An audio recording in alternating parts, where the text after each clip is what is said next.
আমরা বাস্তব গ্যাস ও আদর্শ গ্যাসকে ডিফারেন্সিয়েট করতে পারলাম, আমরা সেই বিষয়ে ডিসকাস করেছি। এখন আমরা জানবো যে বাস্তব গ্যাস কেন আদর্শ গ্যাসের মতো আচরণ করে না, তার প্রধান কারণগুলি কি কি।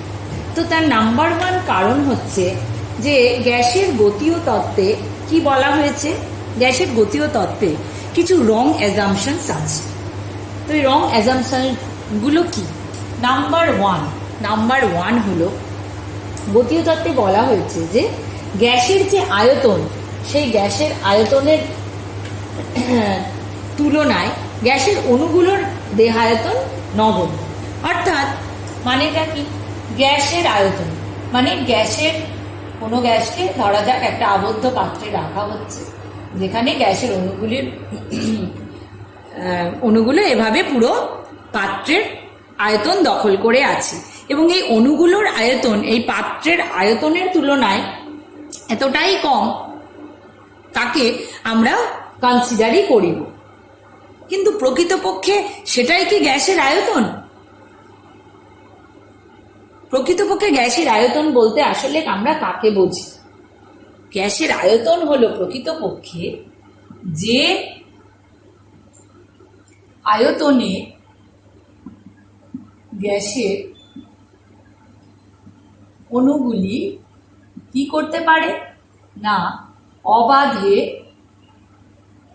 বিচরণ করতে পারে। অর্থাৎ প্রকৃতপক্ষে গ্যাসের আয়তন হলো যে আয়তনে গ্যাসের অণুগুলি অবাধে বিচরণ করতে পারে, তাকেই বলা হয় কিন্তু গ্যাসের আয়তন। ভলিউম অফ গ্যাস হচ্ছে সেটাই। তাহলে সেই আয়তনটা কি? এখন তোমরা বলবে যে পুরো পাত্র জুড়েই সে বিচরণ করতে পারে, কিন্তু আসলে তা নয়। গ্যাসের গতীয় তত্ত্বে যে কথা বলা হয়েছে আসলে তা নয়। বাস্তবে এই যে গ্যাসের অণুগুলো, সেই অণুগুলোর কিন্তু কিছুটা হলেও তাদের আয়তন আছে, তাদের দেহায়তন কিছুটা হলেও রয়েছে। অর্থাৎ গ্যাসের অণুগুলোকে যদি আমরা একসাথে করে রাখি, তাহলে দেখা যাবে তারা অল্প হলেও, তারা এই সামান্য আয়তন হলেও তারা দখল করে থাকে। তাহলে গ্যাসের আয়তন কাকে বলবো? গ্যাসের অণুগুলো যেখানে ফ্রিলি মুভ করতে পারবে। তাহলে ফ্রিলি কোথায় মুভ করতে পারবে? যদি এই অঞ্চল জুড়ে গ্যাসের অণুগুলোর আয়তন আমি কল্পনা করি, তাহলে ফ্রি কোন জায়গাটা মুভ করতে পারবে? টোটাল আয়তন ধরে নিলাম ভি, গ্যাসের অণুগুলোর আয়তন ধরে নিলাম এক্স, তাহলে ফ্রি আয়তন কত হলো? V minus x. অর্থাৎ এই যে অঞ্চলটা, এই অঞ্চলটা জুড়ে গ্যাসের আয়তন মুভ করতে পারবে। সুতরাং আমরা আগে যা কল্পনা করেছিলাম সেটা ভুল, গ্যাসের গতীয় তত্ত্বের আইডিয়া ভুল।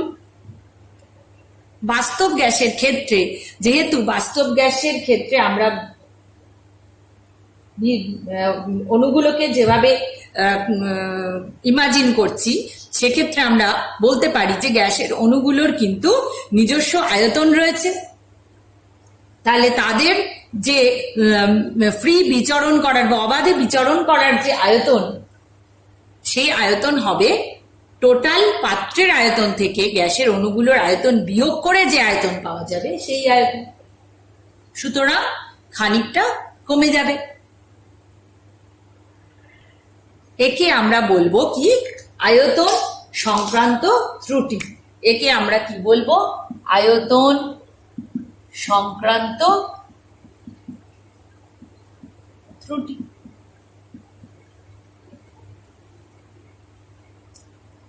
নেক্সট ত্রুটি কি? নেক্সট রং অ্যাজাম্পশনটা কি হলো? নেক্সট রং অ্যাজাম্পশন হলো চাপ সংক্রান্ত ত্রুটি। চাপ সংক্রান্ত ত্রুটি, এই ত্রুটি কোন কোন অ্যাজাম্পশন থেকে আসছে? কোন অ্যাজাম্পশনটা ভুল ছিল? সেটা হলো যে আমরা আদর্শ গ্যাসের ক্ষেত্রে ধরে নিয়েছি, ধরা যাক আদর্শ গ্যাসের ক্ষেত্রে ধরে নিয়েছি, যদি এটা এ অণু হয়, এটা বি অণু হয়, দুটি অণু, এদের মধ্যে কিন্তু কোনো আকর্ষণ বল নেই। ধরে নিয়েছি যে এদের মধ্যে কোনো আকর্ষণ বল কাজ করছে না। তাই এই বি অণুটা আমরা, আচ্ছা আগে আমরা বলি যে চাপ কি। চাপ তোমরা জানো যে গ্যাসের অণুগুলো যে পাত্রের দেয়ালের উপর যে ধাক্কা দিচ্ছে, অর্থাৎ ফোর্স পার ইউনিট এরিয়া হচ্ছে চাপ। একক ক্ষেত্রফলের উপর যে পরিমাণ ধাক্কা দিচ্ছে বা বল প্রয়োগ করছে। তো তাহলে যদি এই বি অণুটাকে এই অণুটা কোনো আকর্ষণ না করে, তাহলে সে যে পরিমাণ ধাক্কা দেবে, যদি ওই বি অণুটাকে এ অণুটা আকর্ষণ করে, তাহলে কি ধাক্কার পরিমাণ একই থাকবে? ধরা যাক রিয়েল গ্যাস বা বাস্তব গ্যাস, বি অণু এ অণু, এই এ এবং বি অণুগুলোর মধ্যে গ্যাসীয় তত্ত্ব অনুযায়ী কোনো আকর্ষণ বল কাজ করেনি গ্যাসীয় তত্ত্ব অনুযায়ী, অর্থাৎ আদর্শ গ্যাসের ক্ষেত্রে কোনো আকর্ষণ বল কাজ করে। কিন্তু বাস্তব গ্যাস বা রিয়েল গ্যাসের ক্ষেত্রে দেখা যায় যে রিয়েল গ্যাসের যে ধারণায়, সেখানে আমরা বলবো কি এদের মধ্যে একটা উইক আন্তঃআণবিক আকর্ষণ বল কিন্তু ক্রিয়া করে। তাই যখন উচ্চ চাপে গ্যাসের অণুগুলো কাছাকাছি আসে, তখন কি হয়, তাদের মধ্যে আকর্ষণ বল কার্যকরী হয়।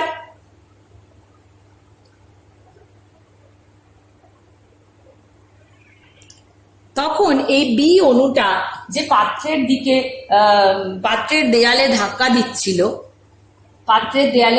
দিচ্ছিল, সেই বি অণুটা এ অণু দ্বারা আকৃষ্ট হওয়ার জন্য এর গতি, এ যতটা জোরে ধাক্কা দিতে পারছিল, যদি আমি তাকে টেনে নিই তাহলে সে তত জোরে ধাক্কা দেবে না। তাহলে বি অণুর গতি তখন কি হবে? বি অণুর গতি তখন কি হবে? কম হবে, কারণ ওকে কে আকর্ষণ করছে? এ অণু আকর্ষণ করে নিচ্ছে। তখন তার যে বল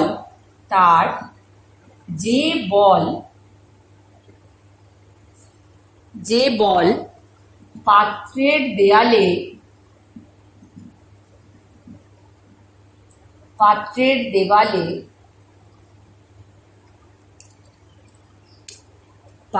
দেওয়ালে সে তখন যে বল প্রয়োগ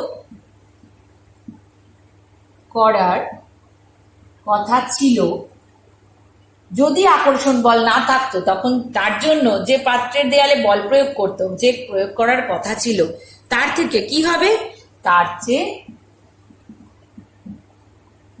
কম বল প্রযুক্ত হবে।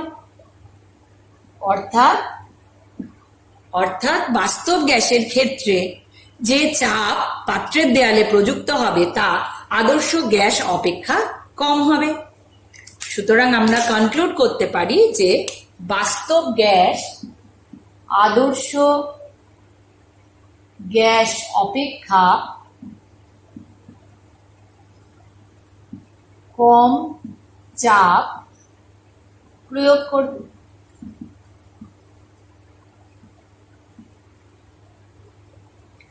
এই হলো দুটো ত্রুটি। এখন এই যে দুটো ত্রুটিকে আমাদের কি করা দরকার? সংশোধন করা দরকার। তো 1983-তে ভ্যান ডার ওয়াল এই ত্রুটিগুলো সংশোধনের করার পর একটা নতুন গ্যাসের অবস্থার সমীকরণ প্রবর্তন করে, এবং সেই সমীকরণকে বলা হয় ভ্যান ডার ওয়ালস ইকুয়েশন, যেটা বাস্তব গ্যাসের জন্য প্রযোজ্য। বিজ্ঞানী ভ্যান ডার ওয়ালসের নাম অনুসারে এই ইকুয়েশন হয়। এবার আমরা দেখব যে এই ত্রুটিগুলো, যে চাপ আর আয়তনের যে ত্রুটি, সেই ত্রুটিগুলো কিভাবে সংশোধন হচ্ছে সেই বিষয়টা এবার আমরা দেখব। তো প্রথমে আমরা চাপজনিত ত্রুটির সংশোধন করব।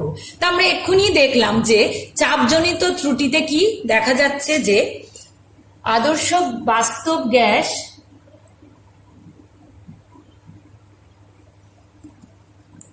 বাস্তব গ্যাসের দ্বারা প্রযুক্ত চাপ লেস দেন কি হচ্ছে?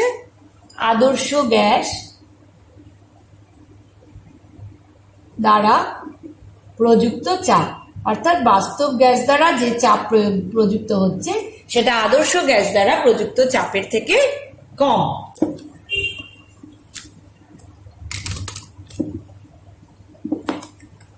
তাহলে এবার আমরা জানবো যে সেই যে কমটা হচ্ছে সেই কমের পরিমাণটা কত।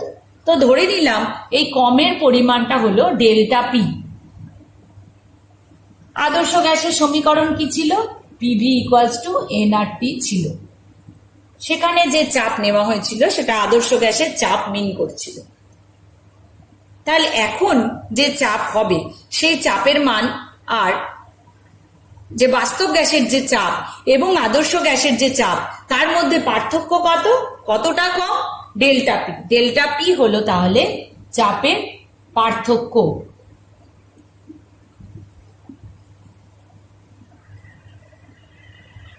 তাহলে কোনো পাত্রে যদি n মোল আদর্শ গ্যাস থাকে তাহলে তার চাপ যদি আমরা বলি পি আইডিয়াল, তাহলে সেই পি আইডিয়াল আসলে কি হবে? সমান সমান বাস্তব গ্যাসের দ্বারা প্রযুক্ত চাপ, যাকে আমরা লিখতে পারি পি রিয়াল প্লাস কত? Delta P.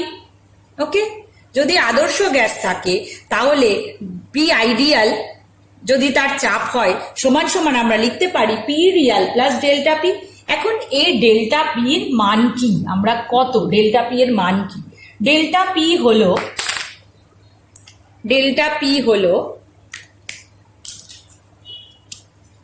পি সমানুপাতিক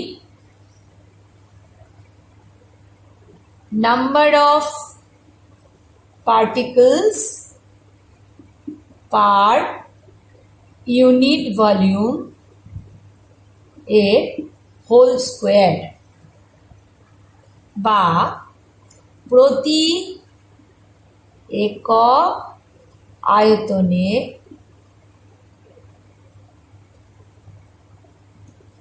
কণার সংখ্যা তার বর্গ।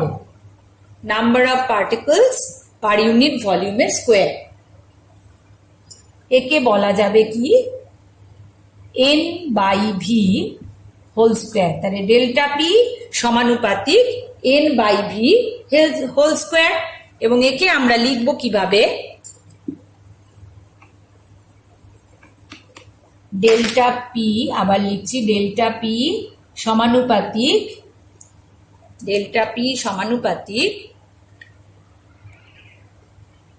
n by V whole square, বা লিখতে পারি delta P equals to a into N square by V square. A কি? এ হলো ধ্রুবক, ভ্যান ডার ওয়ালস ধ্রুবক। এ হলো ধ্রুবক, ভ্যান ডার ওয়ালস ধ্রুবক। তাহলে এবার আমরা লিখতে পারি পি সমান সমান বা লিখছি পি আইডিয়াল সমান সমান P real plus A N square by V square. Okay, তাহলে এই এ এন স্কোয়ার বা ভি স্কোয়ার এই পদটিকে কি বলা হচ্ছে? এই পদটিকে বলা হচ্ছে চাপের সংশোধন সংক্রান্ত পদ। আর এই যে সম্পর্কটা আমরা পেলাম, সংশোধিত চাপ যেটা আমরা পেলাম, আমরা লিখতে পারি তাহলে বাস্তব গ্যাসের ক্ষেত্রে তাহলে সংশোধিত চাপ সমীকরণটা তো আমরা নতুন করে লিখব। তাহলে সংশোধিত চাপ সমান সমান আমরা কি লিখব? পি প্লাস, একে আমরা লিখলাম P plus A N square বা ভি স্কোয়ার। এবার আমরা আয়তনের সংশোধন দেখব। বাস্তব গ্যাসের জন্য আয়তন সংশোধন বা ভলিউম কারেকশন। যদি টি কেলভিন উষ্ণতায় ভি আয়তন কোনো পাত্রে বাস্তব গ্যাসকে রাখা হয়, গতীয় তত্ত্বের ধারণা অনুযায়ী গ্যাসের আয়তন হবে ভি। কিন্তু আমরা দেখলাম যে বাস্তব গ্যাসের জন্য গ্যাসের অণুগুলোর অবাধে বিচরণের জায়গাটাকেই আমরা ওর আয়তন, অ্যাকচুয়াল আয়তন হিসেবে কনসিডার করতে পারবো। তাহলে বাস্তব গ্যাসের জন্য গ্যাসের অণুগুলির অবাধে বিচরণের জন্য যে প্রয়োজনীয় আয়তন তার মান কত হবে? যদি মোট আয়তন ভি হয় তাহলে ভি মাইনাস গ্যাসের অণুগুলোর কার্যকারী দেহায়তন। গ্যাসের অণুগুলোর তো নিজস্ব দেহায়তন আছে, এরকম ছোট্ট ছোট্ট স্ফেরিক্যাল শেপের যদি অণুগুলোকে কল্পনা করা হয় তাহলে তার নিজস্ব দেহায়তন আছে। তাহলে মোট আয়তন ভি মাইনাস গ্যাসের অণুগুলির কার্যকারী দেহায়তন, এই অংশটাতেই গ্যাসের অণুগুলো বেসিক্যালি অবাধে বিচরণ করতে পারবে, সেটাই আমাদের প্রয়োজনীয় আয়তন। তাহলে যদি 1 মোল গ্যাসের অণুর জন্য, যদি 1 মোল গ্যাসের অণুর জন্য তাদের কার্যকারী দেহায়তন বি হয়, তাহলে n মোল গ্যাসের অণুর কার্যকারী দেহায়তন কত হবে? n into B. তাহলে মোট আয়তন ভি ছিল, তাহলে এখন আমাদের যে প্রয়োজনীয় আয়তন গ্যাসের অণুর অবাধে বিচরণের জন্য তার মান কত হবে? ভি মাইনাস, যদি আমরা n মোল বাস্তব গ্যাসের কথা ভাবি, যদি আমরা n মোল বাস্তব গ্যাসের কথা ভাবি, তাহলে n মোল বাস্তব গ্যাসের জন্য আয়তন সংশোধন করে যে আয়তন হবে তার মান হলো মোট আয়তন ভি মাইনাস n মোল গ্যাসের অণুগুলোর কার্যকারী দেহায়তন এনবি। তাহলে এনবি হলো আয়তনের সংশোধন, এনবি হলো আয়তনের সংশোধন। এবং এখন যে আয়তন আমরা পাচ্ছি, আয়তন সংশোধন করে সংশোধিত আয়তন যেটা পাচ্ছি তার মান হলো ভি মাইনাস এনবি। তাহলে ভি মাইনাস এনবি কে আমরা কি বলবো? ভি মাইনাস এনবি কে আমরা কি বলবো? বলবো সংশোধিত আয়তন। বি হলো কি? বি হলো, আগে ছিল এ ভ্যান্ডারওয়াল কনস্ট্যান্ট, আর একটা যোগ হলো বি হলো ভ্যান্ডারওয়ালস ধ্রুবক। এনবি হলো আয়তনের সংশোধন জনিত পদ। এবার এই এ আর বি এর তাৎপর্য আমরা কি, এ আর বি এর ইম্পর্টেন্স কি, তাদের তাৎপর্য এবং তাদের একক কি, সেটা আমরা ডিসকাস করব। তো একদম প্রথমে আমি বলে নিই যে এ আর বি এদের কিন্তু, এরা কি করে, কোনো গ্যাসের প্রকৃতিকে কিন্তু ডেসক্রাইব করে এবং এরা পৃথক পৃথক গ্যাসের জন্য এদের মানও কিন্তু আলাদা হয়, আর এদের মান সর্বদাই পজিটিভ ভ্যালু, এরা পজিটিভ ভ্যালু ক্যারি করে। সো এরা পজিটিভ এবং এরা কি করে, গ্যাসের প্রকৃতিকে ডেসক্রাইব করতে পারে। ইন ডিটেলে আমি পরে বলছি। তো একদম প্রথমে আমরা বি নিয়ে স্টার্ট করব, বি এর তাৎপর্য অ্যানালিস করব। তো বি কি? বি হলো, আমরা কি দেখলাম, বি হলো 1 মোল গ্যাসের অণুগুলির কার্যকরী দেহায়তন। অণুগুলোকে কিরম কল্পনা করা হয়েছে? স্ফেরিক্যাল শেপের কল্পনা করা হয়েছে। তো ধরা যাক এ আর বি দুটো গ্যাসের অণু। এবার এই মলিকিউলগুলোকে আমরা স্ফেরিক্যাল শেপ কল্পনা করছি, আর ধরছি যে আর হচ্ছে, ধরি এদের রেডিয়াস বা ব্যাসার্ধ মলিকিউলগুলো। তোমাদের সিলেবাসের ইন ডিটেলস এটা নেই, কিন্তু আমি বোঝাচ্ছি তোমাদের বোঝার সুবিধার জন্য। তো আর হলো প্রতিটা অণু সমভরের, তো এদের রেডিয়াস ধরে নিলাম আর। তো 2r, এদের মাঝের গ্যাপ কত হবে? তাহলে 2r, আর প্লাস আর 2r। তো এই 2r ডিস্টেন্স হচ্ছে সবচেয়ে ক্লোজেস্ট অ্যাপ্রোচ তারা দুটো মলিকিউল করতে পারে, অর্থাৎ সবচেয়ে কাছাকাছি থাকলেও তাদের মধ্যে গ্যাপ কি হবে? 2r। একটার সঙ্গে মিলে তো যাবে না, পাশাপাশি থাকবে। তাহলে পাশাপাশি থাকলে সবচেয়ে কম দূরত্ব, 2r হচ্ছে সবচেয়ে কম দূরত্ব তাদের মধ্যে থাকবে। ক্লিয়ার? সবচেয়ে কম দূরত্ব দুটো মলিকিউলের মধ্যে থাকবে হলো 2r। তাহলে আমরা কনসিডার করব যে এই মলিকিউলগুলো যেহেতু 2r এর বেশি কাছে আসতে পারে না এই পেয়ার অফ মলিকিউলের জন্য, তাহলে তাদের যে এবং সেই তাহলে তাদের জন্য এক্সক্লুডেড ভলিউমটা কত হবে, সে এক্সক্লুডেড ভলিউমটা হবে, এক্সক্লুডেড ভলিউমটা হবে কত, এই যে 2r বিশিষ্ট, 2r ব্যাসার্ধ বিশিষ্ট যে স্ফিয়ার, অর্থাৎ এই ডট ডট করে নীল কালি দিয়ে যে আমি স্ফিয়ারটা এঁকেছি বা গোলককে এঁকেছি, সেই গোলক, তাহলে 2r ব্যাসার্ধ বিশিষ্ট গোলকের আয়তন হবে, গোলকের আয়তন হবে তার এক্সক্লুডেড ভলিউম, এক্সক্লুডেড ভলিউম, ঠিক আছে, বা কার্যকারী আয়তন, এক্সক্লুডেড ভলিউম বা কার্যকারী আয়তন। তাহলে দেখো আমরা জানি কোনো গোলকের আয়তন কি করে নির্ণয় করতে হয়, যদি গোলকের ব্যাসার্ধ 2r হয় তাহলে সেই গোলকটার আয়তন কত হবে, 2r ব্যাসার্ধ বিশিষ্ট গোলকের আয়তন কত হবে, 4/3 ইন্টু পাই ইন্টু 2r এর হোল কিউব, অর্থাৎ একে আমরা লিখতে পারি 8 ইন্টু 4/3 পাই আর কিউব। এটা কিন্তু আমরা দেখছি দুটো মলিকিউলের ক্ষেত্রে, পাশাপাশি যদি দুটো মলিকিউলকে রাখি তার জন্য, তাহলে দুটো মলিকিউলের বা দুটো অণুর ক্ষেত্রে, তাহলে একটি অণুর জন্য কি হবে, 2 দিয়ে ভাগ, অর্থাৎ 4 ইন্টু 4/3 পাই আর কিউব, একটি অণুর জন্য হবে 4 ইন্টু 4/3 পাই আর কিউব। এখন আমরা কনসিডার করেছি বি, বি সমান সমান কি, বি হলো 1 মোল গ্যাস অণুর, 1 মোল গ্যাস অণুর কার্যকরী দেহায়তন বা এক্সক্লুডেড ভলিউম। 1 মোল বলতে আমরা কাকে বুঝি, 1 মোল বলতে,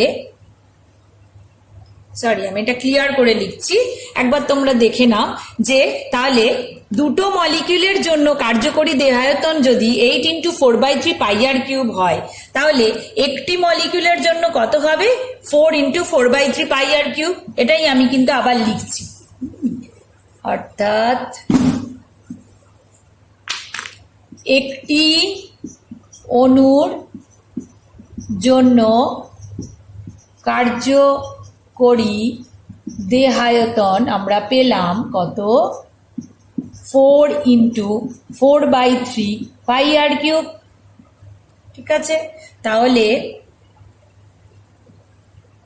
অ্যাভোগাড্রো সংখ্যা অর্থাৎ ক্যাপিটাল এনটি অণুর জন্য কার্যকরী দেহায়তন হবে 4 ইন্টু ক্যাপিটাল এন ইন্টু 4/3 পাই আর কিউব।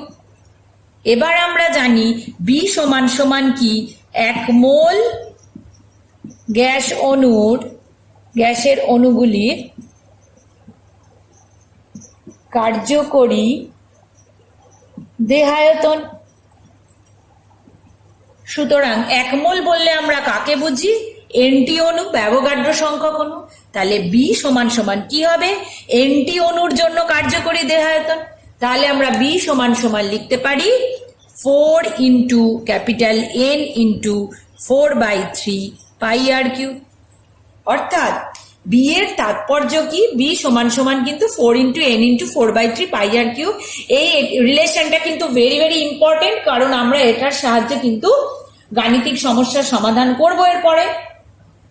তাহলে ধ্রুবক যে বি, ভ্যান্ডারওয়াল কনস্ট্যান্ট যে বি, তার তাৎপর্য কি হলো, বি হলো বাস্তব গ্যাসের যে অণুগুলোর দেহায়তন সংক্রান্ত পদ, 1 নম্বর। এবং দেখা গেছে এই বি এর মান কত, 4 ইন্টু এন ইন্টু 4/3 পাই আর কিউব, যেখানে 4/3 পাই আর কিউব হচ্ছে কি, সরি 4 ইন্টু 4/3 পাই আর কিউব হচ্ছে কি একটি অণুর জন্য কার্যকরী দেহায়তন। তাহলে বি এর মান যত বেশি হবে তত বোঝা যাবে যে ওর দেহায়তন বেশি হবে। তাহলে তোমাদের অঙ্ক দিয়ে দেবে, একটা গ্যাসের অণুর যদি ব্যাসার্ধ দিয়ে দেয়, তাহলে সেখান থেকে এই ফর্মুলার সাহায্যে তোমরা কিন্তু বি এর মান ক্যালকুলেট করতে পারবে, ভ্যান ডার ওয়ালস ধ্রুবকের মান ক্যালকুলেট করতে পারবে। তাহলে এবার আমরা দেখব বি এর একক কি। যেহেতু বি এর তাৎপর্য হলো বাস্তব গ্যাসের অণুর দেহায়তন সংক্রান্ত পদ, বি আসছে কোত্থেকে? বাস্তব গ্যাসের অণুর দেহায়তন সংক্রান্ত পদ অর্থাৎ এনবি থেকে। তাহলে বি এর একক কি হবে? বি এর একক কোথা থেকে আমরা পাবো? এনবি এর একক থেকে। আমাদের এনবি এর একক, এনবি এর একক সমান আয়তনের একক। তাহলে বি এর একক কি হবে? আয়তনের একক ডিভাইডেড বাই এন এর একক। তাহলে লিখতে পারি লিটার পার মোল বা লিটার মোল ইনভার্স। এবার এ এর তাৎপর্য আমরা দেখব। এ হলো কি? এ হলো চাপের সংশোধন জনিত পথ। কোথা থেকে আমরা পেয়েছি? আমরা চাপের কারেকশন করলাম বা প্রেসারের কারেকশন করলাম, P plus A N square by V square. এখান থেকে আমরা a N square by V square এই চাপের সংশোধনজনিত পদে এ কে পাচ্ছি। তাহলে এ দিয়ে কি বোঝায়? এ হলো বাস্তব গ্যাসের যে অণুগুলো, সেই অণুগুলোর মধ্যে যে আকর্ষণ বল কাজ করে, সেই আকর্ষণ বলের পরিমাপ বোঝায়। কি বোঝায়? এ হলো প্রকৃতপক্ষে বাস্তব গ্যাসের অণুগুলোর মধ্যে যে আকর্ষণ বল, সেই আকর্ষণ বলের পরিমাপ বোঝায়। অর্থাৎ এর মান যত বেশি, গ্যাসের অণুগুলির মধ্যে আকর্ষণ বল অণুগুলির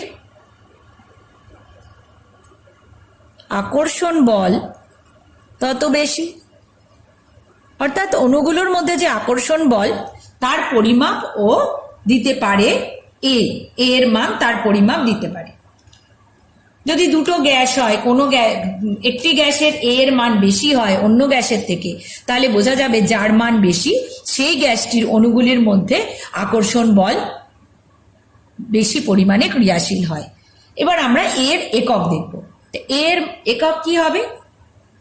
যেহেতু চাপের সংশোধনজনিত পদ থেকে এসছে, তাহলে নিশ্চয়ই চাপের এককের সঙ্গে সম্পর্কযুক্ত হবে। সুতরাং আমরা লিখতে পারি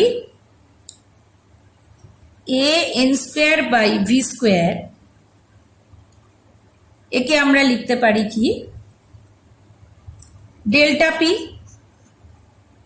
ডেল্টা পি যে চেঞ্জ অফ প্রেসার, সমান সমান চাপের একক। এখান থেকে এ কে নির্ণয় করব কিভাবে? চাপের একক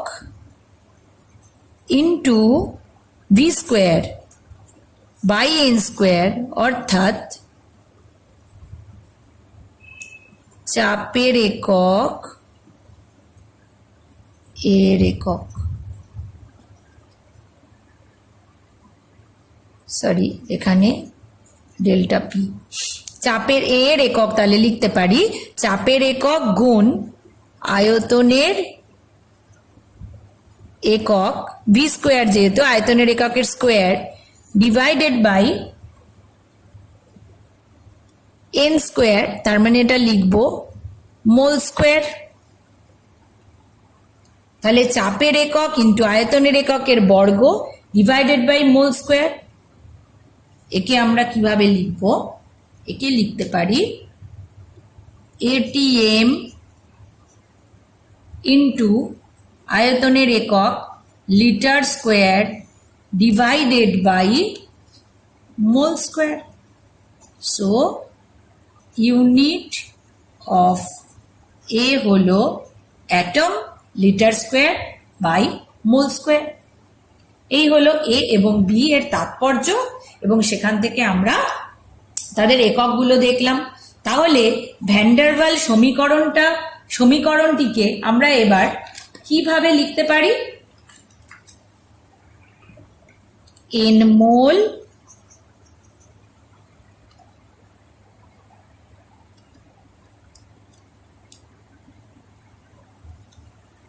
মোল কি গ্যাস? না, বাস্তব গ্যাসের জন্য van der Waals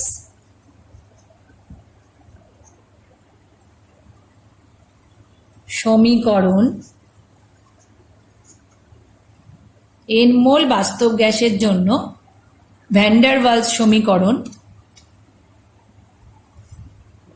P plus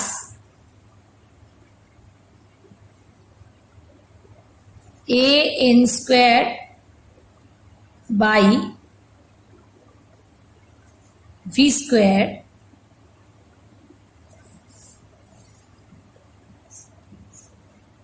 নতুন চাপ হলো এটা সংশোধিত চাপ into V minus N B সংশোধিত আয়তন equals to N R T N mole বাস্তব গ্যাসের জন্য। আর যদি n ইকুয়ালস টু 1 অর্থাৎ 1 মোল বাস্তব গ্যাস হয় তাহলে আমরা লিখব P plus a by V square into V minus b equals to RT। এই হলো ভ্যান ডার ওয়ালস সমীকরণ। এখন খুব অল্প চাপ এবং উচ্চ উষ্ণতা হলে, চাপ খুব অল্প দিলে আমরা জানি কি আয়তন বেশি হয়ে যাবে, আর উচ্চ উষ্ণতাতেও আয়তন বেশি হয়ে যাবে। তাহলে খুব অল্প চাপ, লো প্রেসার এবং হাই টেম্পারেচারে কি হবে, ভি এর ভ্যালু, ভি এর মান খুব বেশি, ভি খুব বেশি মানের হয়। তাহলে ভি এর মান যদি বেশি হয় তাহলে a N square by V square খুবই কম হবে। A N square by V square খুবই কম হবে। সুতরাং এই পথটি তখন কি হবে, নগণ্য বা নেগলেক্টেড হয়ে যাবে। তাই তো, তাহলে তখন আমরা লিখতে পারবো P plus A N square by V square কে, এটাকে আমরা তখন লিখতে পারবো পি, ইট টেন্ডস টু, এই চিহ্নটা তো ইট টেন্ডস টু পি, যেহেতু এই অংশটা নগণ্য তাই এরম লিখতে পারবো। আবার যেহেতু ভি খুব বেশি, তাহলে ভি মাইনাস এন বি এই অংশটাও কি হয়ে যাবে, tends to V.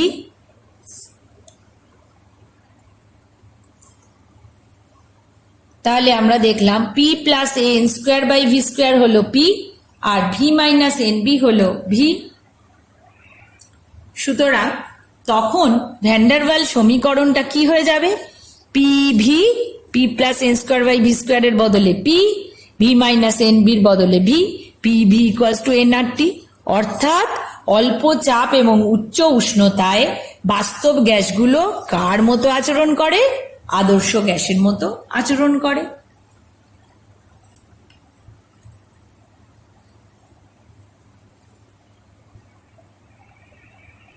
So this is the correlation between real gas equation and Van der Waals equation and ideal gas equation। কোন সময় কোন ক্ষেত্রে আদর্শ গ্যাস সমীকরণে ভ্যান ডার ওয়ালস সমীকরণটি আদর্শ গ্যাস সমীকরণে পরিণত হচ্ছে, সেই কন্ডিশনগুলো তাহলে কি আমরা নিজেরাই কষে দেখতে পেলাম, যে খুব হাই টেম্পারেচারে এবং লো প্রেসারে বাস্তব গ্যাসগুলো আদর্শ গ্যাসের মতো আচরণ করে।